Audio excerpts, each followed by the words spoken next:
Joining us tonight is Betsy McCaughey, columnist with the New York Post, author of the book Beating Obamacare, and great to have you back. Thank you. We don't have to beat it anymore. It's headed to the paper shredder. Yeah, it really is, and it seems to be on a very fast track to do so.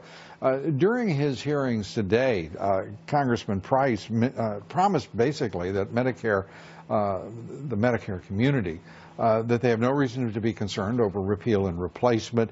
He said he had talked about the health care plans with the president. Yes. And President Trump has made it clear he wants every American to have affordable coverage. That's right. Let me start with Medicare, because throughout the campaign, Donald Trump said, don't worry about Medicare. I started with it.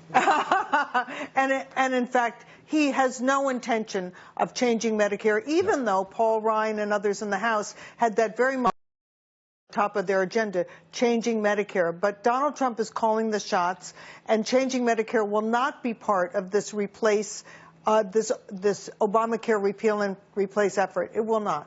And the president's OMB director today talking about effectively saying he's going after some of those entitlement programs, including Obamacare, saying that the president knew what he was getting when he nominated him. I mean, it was a bit of a peculiar exchange during one moment in the Senate. Let me just point out an irony here. Mm-hmm. That is that the Democrats are teeing up this fight about changing Medicare, but it's the Democrats who have been treating Medicare as their piggy bank to fund new entitlements. After all, more than half of Obamacare is paid for with cuts to Medicare, $716 billion over a decade. And made to function in large measure because of Medicaid, which carried on, I can't recall how many million new entrants it expanded by.